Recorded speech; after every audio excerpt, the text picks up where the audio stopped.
नमस्कार। कुछ 200 की और कुछ 100 की। 50 रुपए का तो बड़ा सा बंडल पड़ा है। नोट देख लिए हो तो अब जरा इस चमचमाती हुई हार पर भी नजर डाल लीजिए। ये सब कुछ मिला है निगरानी विभाग की उस छापेमारी में जो मुजफ्फरपुर के मुसहरी प्रखंड के आपूर्ति पदाधिकारी संतोष कुमार के वैशाली और मुजफ्फरपुर के ठिकानों पर हुई। और फिलहाल ये जो कैश रिकवर किया गया 12 लाख रुपए से अधिक ये कैश बताया जा रहा है और 1 किलोग्राम सोना जो है वो रिकवर किया गया। इसके अलावा कई और चीजें मिली है। दिल्ली में फ्लैट होने का भी प्रमाण जो है वो मिला है। इसके अलावा जमीन के भी डीड मिले हैं जो सोर्सेज हैं उन्होंने बताया है। संतोष कुमार के हाजीपुर वाले घर से छापेमारी के दौरान 13.5 लाख रुपए नगद के साथ साथ 8 बैंक अकाउंट का भी पता चला है जिसमें करीब 90 लाख रुपए जमा है। इसके अलावा जमीन के कई कागजात भी मिले हैं जिसमें दिल्ली, नोएडा, गुरुग्राम में फ्लैट और मुजफ्फरपुर में कमर्शियल इलाके में दुकान होने की बात सामने आई है। यही नहीं, छापे में करीब 1 किलो सोने का गहना भी मिला है। तो कुल मिलाकर ये मामला कितने तक अभी प्राइम फेसी इन्वेस्टिगेशन में? अभी तो जितना आपके सामने ही बोला 4.5 करोड़ का, तो अभी तक हमारे पास प्रमाण पेपर आ चुके हैं। रेस्ट अभी हम लोग कैलकुलेशन कर रहे हैं। संतोष कुमार पर आय से 2 करोड़ अधिक संपत्ति अर्जित करने का मामला था, लेकिन जब छापा पड़ा तो सबके होश उड़ गए। निगरानी विभाग की माने तो 2022 में अब तक की सबसे बड़ी कार्रवाई है। न्यूज़ 18 के लिए हाजीपुर से संजय कुमार और मुजफ्फरपुर से प्रियांक सौरभ की रिपोर्ट। पटना में बहुत जल्द मेट्रो ट्रेन दौड़ती नजर आएगी। मेट्रो का काम पूरा होने के लिए 2024 का लक्ष्य रखा गया है, लेकिन इस प्रोजेक्ट पर सीएम नीतीश की खास नजर है। अधिकारियों के साथ बैठक कल मुख्यमंत्री ने की और उसके बाद आज खुद सीएम नीतीश साइट पर पहुंचकर कामकाज का बारीकी से जायजा लेते नजर आए।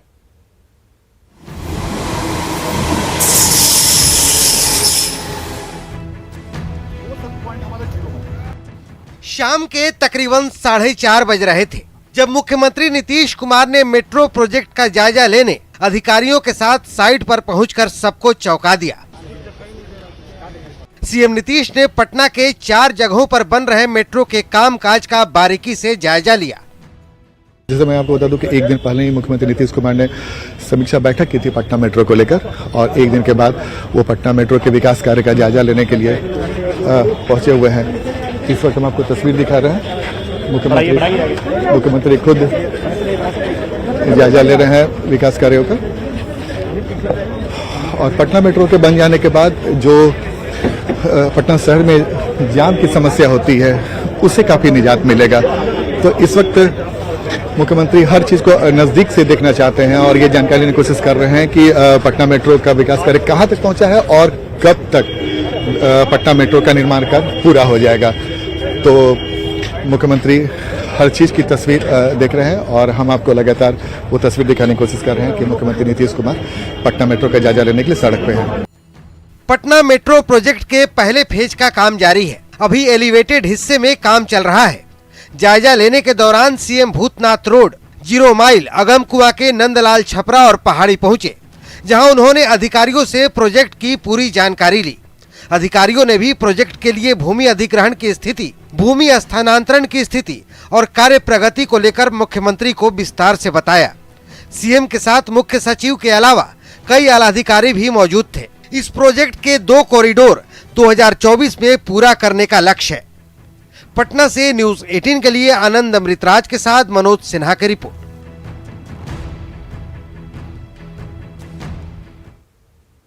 और 8 साल के लंबे इंतजार के बाद भारत नेपाल के बीच फिर से ट्रेन सेवा शुरू हो गई है। प्रधानमंत्री नरेंद्र मोदी और नेपाल के प्रधानमंत्री शेर बहादुर देउबा ने जैसे ही ट्रेन को हरी झंडी दिखाई, मिथिलांचल से लेकर नेपाल तक खुशी की लहर दौड़ गई। नई ट्रेन को लेकर कितना उत्साहित है मिथिलांचल, देखिए हमारी यह खास रिपोर्ट में।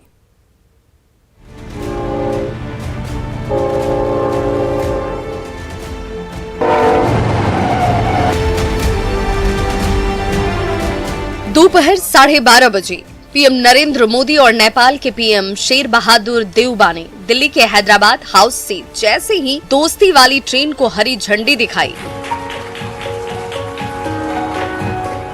मिथिलांचल के लोगों की खुशी का ठिकाना नहीं था।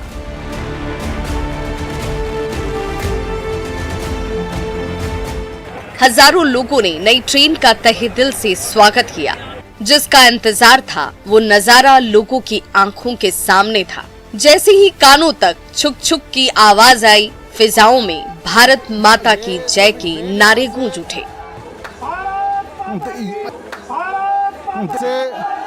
ये ट्रेन रवाना हो गई। आप देख सकते हैं कि ये जो अभी इंडिया के क्षेत्र में कह सकते हैं कि ये बॉर्डर पे अभी जो ट्रेन यहाँ से अब नेपाल के सीमा में प्रवेश करेगी और यहाँ लोग काफ़ी भारी संख्या में लोग यहाँ जो जमा है और भारत माता की जय की यहाँ लोग जो नारेबाजी कर रहे हैं, लोग नारा लगा रहे हैं, लोग काफ़ी उत्साहित हैं। ये मिथिलांचल के लिए काफ़ी अहम दिन है। 8 सालों के बाद भारत नेपाल के बीच रेल सेवा शुरू हो गई। 2 अप्रैल की तारीख दोनों देशों के इतिहास के पन्नों में स्वर्ण अक्षरों में दर्ज हो गई। जयनगर से कुर्था वाया जनकपुर 34 किलोमीटर लंबे रेलखंड पर रेल सेवा के शुरू होने से दोनों देशों के लोग करीब आएंगे और दोनों देशों के रिश्तों में मजबूती आएगी। हमारी सभ्यता, हमारी संस्कृति, हमारे आदान प्रदान के धागे प्राचीन काल से जुड़े हुए हैं। जयनगर कुर्था रेल लाइन की शुरुआत इसी का एक भाग है। दोनों देशों के लोगों के बीच सुगम, बाधा रहित आदान प्रदान के लिए ऐसी योजनाएं बेहतरीन योगदान देगी। ये ट्रेन 140 किलोमीटर की रफ्तार से चलेगी और 1100 यात्री इस ट्रेन में एक बार में सफर कर पाएंगे। इस ट्रेन में एक एसी कोच है जिसका किराया अधिकतम 281 रुपए रखा गया है। ट्रेन में भारत और नेपाल को छोड़कर किसी भी अन्य देश के नागरिक सफर नहीं कर पाएंगे। न्यूज़ 18 के लिए मधुबनी से अमित रंजन की रिपोर्ट।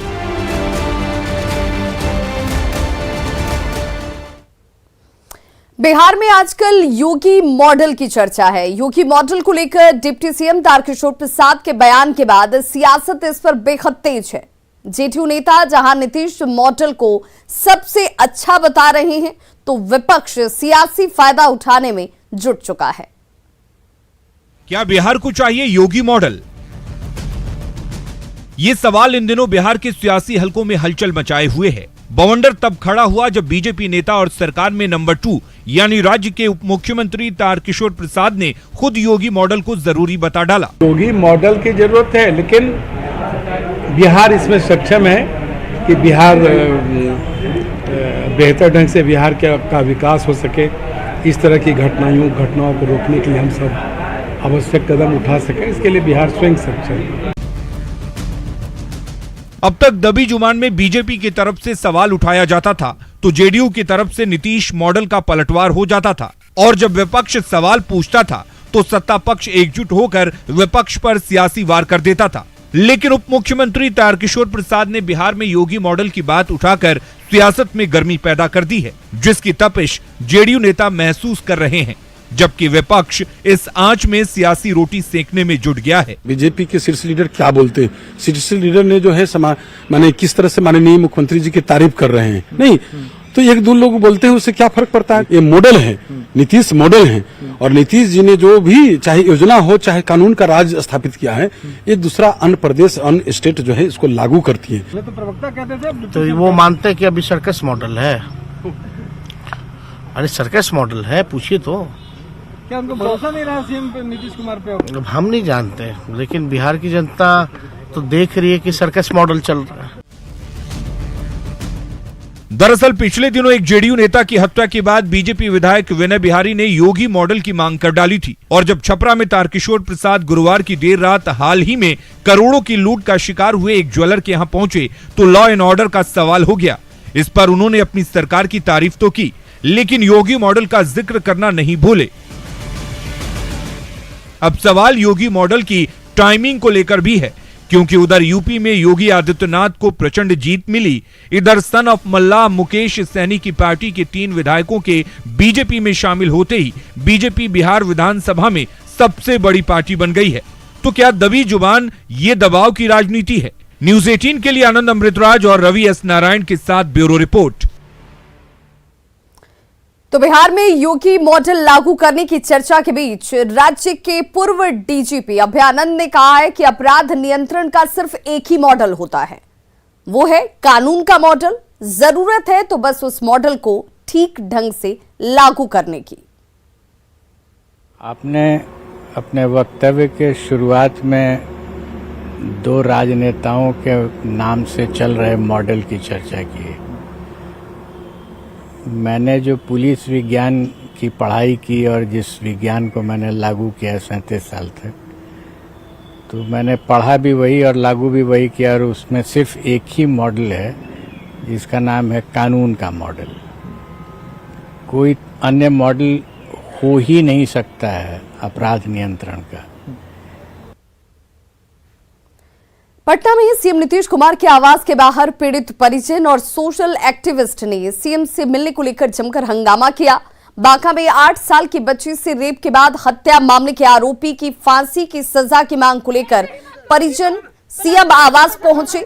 पीड़ित परिजन और सामाजिक कार्यकर्ताओं ने मुख्यमंत्री नीतीश कुमार के आवास के बाहर प्रदर्शन करते हुए नारेबाजी करते हुए नजर आए और इस दौरान उन्होंने सीएम नीतीश कुमार से मिलने की भी मांग की। इस दौरान पुलिस के साथ इनकी नोकझोंक हुई।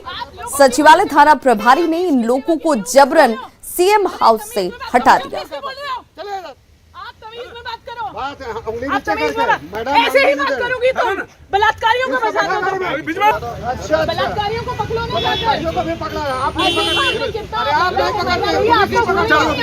नहीं। मैं दिल्ली से आई हूँ, इनके ब्रदर देखिए सुरक्षित रहे। ये आप पत्रकारों की जिम्मेदारी है कि पीड़ित परिवार के चाचा को ही पकड़ लिया गया है, हमें लेके पुलिस जा रही है। एक बार जरा पता कराइए वो सही है कि नहीं। इन लोगों का क्या भरोसा, क्रिमिनल्स को तो ये पकड़ते नहीं है। नहीं, इनको टाइम नहीं मिला था। ये मुख्यमंत्री आवास में जाने का प्रयास कर रहे थे। इनको निरोधात्मक कार्रवाई की गई है, इन्हें ले गया थाना पे ले जाया जा रहा है। क्या इनकी गिरफ्तारी होगी? नहीं, गिरफ्तारी नहीं होगी। इनको समझा बुझा करके जैसा आदेश होगा वैसा किया जाएगा। और बड़ी खबर पूर्णिया से है, जहां बेखौफ अपराधियों ने दिन दहाड़े एक व्यक्ति को गोली मारकर 30 लाख रुपए लूट लिए। घायल व्यक्ति के पैर में गोली लगी है। घटना बनमनखी थाना क्षेत्र के रेलवे गुमटी के पास की है। मधेपुरा में ईंट गिट्टी व्यवसायी का मुंशी 30 लाख रुपए लेकर पूर्णिया में किसी को देने जा रहा था और तभी NH 107 पर रेलवे गुमटी के पास बाइक सवार 4 अपराधियों ने आगे से मुंशी को घेरा और पैसे छीनने लगे। मुंशी ने जब लूटपाट का विरोध किया है तो अपराधियों ने उसके पैर में गोली मार दी और पैसों से भरा बैग लेकर फरार हो गए। घटना की जांच में जुटी पुलिस फिलहाल इस पूरे मामले को संदिग्ध मान रही है, क्योंकि पीड़ित के मुताबिक जिस व्यक्ति को पैसा देना था उसका सिर्फ मोबाइल नंबर और टोकन के रूप में पासवर्ड था, जिससे मामला उलझा नजर आ रहा है। हम बाइक से जा रहे थे, ठीक है, उधर से 1-2 लड़का आ रहा था बाइक। हम स्लो किए दैये दिया निकाल। कितना गोली मारा? 1। और कितना पैसा था? 30 लाख रुपया। 30 लाख रुपया कहाँ से लेके जा रहे थे? मधेपुरा से। क्या करते हैं आप? हम स्टाफ हैं छड़ सीमेंट दुकान। छड़ सीमेंट गोदाम। और सुपौल सदर अस्पताल के गेट पर खड़ी ई रिक्शा पर सवार गर्भवती प्रसव पीड़ा से छटपटाती रही, पर नर्स मैडम चाय की चुस्की लेने में व्यस्त रहीं। आप भी देखिए बेशर्मी और बेदर्दी की ये तस्वीर। ई रिक्शा पर बैठी गर्भवती महिला कराहती रही तो अंदर नर्स मैडम चाय की चुस्की लेती रही। प्रसव पीड़ा बढ़ने लगी, पति हंगामा मचाता रहा, लेकिन नर्स मैडम की प्याली अभी कहां खत्म हुई थी। यह दर्दनाक नजारा है सुपौल सदर अस्पताल का। चैन सिंह पट्टी निवासी विकास कुमार गर्भवती पत्नी को लेकर सुपौल सदर अस्पताल पहुंचे ही थे कि दर्द बढ़ने लगा। दौड़ा दौड़ा पति अंदर गया, लेकिन नर्स मैडम चाय की गर्मा गर्म प्याली छोड़ने को तैयार नहीं हुई। आखिरकार पत्नी ने अस्पताल के गेट पर खड़े ई रिक्शा में ही बच्चे को जन्म दे दिया। यहाँ पर सब कक्ष के इमरजेंसी गेट पे ई रिक्शा पे बच्चा इशू हो गया था ना। हाँ, हो गया। बच्चा तो निकल गया था, उसके बावजूद भी मान लीजिए आप गए बुलाने के लिए तो नहीं आए, गई है ना। बाबू हो गया गेट में फंसलिए, दीदी बहुत सारा आदमी सब है, तो बोले ठीक है पिंकी आते हम कैसे देती के साथ सबको के साथ रिक्शा के साथ, फिर भी तो बहुत देर के बाद नहीं आई। हाँ, तक बाद जब आप गए तो देखे हुए अंदर में दीदी लोग चाय पी रहे थे बस।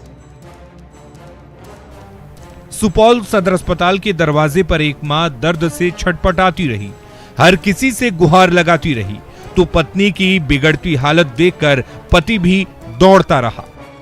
नर्स से लेकर डॉक्टर साहब के पैर पड़ता रहा, लेकिन चाय की चुस्की खत्म होगी तभी तो नर्स मैडम को फुर्सत मिलेगी।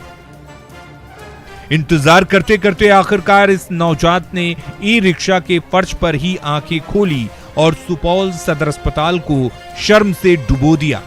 फिर भी सिविल सर्जन साहब कह रहे हैं कि जांच करवाएंगे। इस्तेमाल में कौन एनम क्या है उससे संबंधित हम लोग जांच करवा लेते हैं और दोषी होगा उस पर हम लोग कार्रवाई करेंगे। ड्रेस कोड का भी तो पालन नहीं करती है। ठीक है, वो भी हम दिखवा लेंगे, ड्रेस कोड का पालन होना चाहिए। सुपौल सदर अस्पताल में बेशर्मी और बेदर्दी की ये कोई पहली तस्वीर नहीं है। अक्सर परेशान हाल मरीज इलाज के लिए छटपटाते रहते हैं, लेकिन किसी को कोई फर्क नहीं पड़ता। ई रिक्शा पर जन्म की इन तस्वीरों से भी किसी को फर्क नहीं पड़ा। अमित झा, न्यूज़ 18, सुपौल।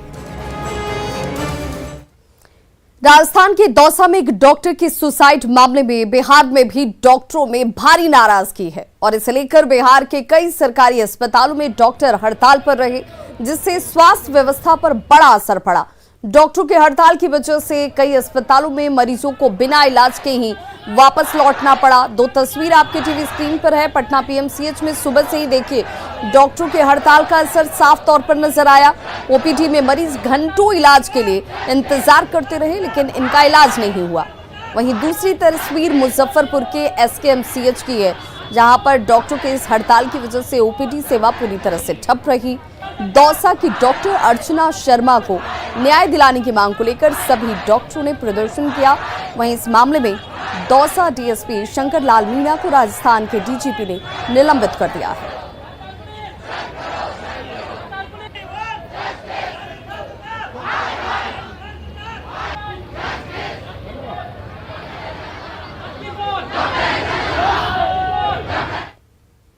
भागलपुर के कचहरी चौक पर एक मंचले की लोगों ने जमकर धुनाई कर दी। दरअसल ट्यूशन से लौट रही छात्रा और उसके भाई को मंचले ने रोका और उसके बाद छात्रा से छेड़खानी की कोशिश करने लगता है, जिसके बाद वहां भीड़ इकट्ठा हो गई और भीड़ ने इस मंचले की जमकर पिटाई की। मंचला कभी खुद को विधायक और सांसद का आदमी तो कभी पत्रकार होने का धौंस दिखाता रहा और बचने की कोशिश करता रहा, लेकिन उसकी एक नहीं चली।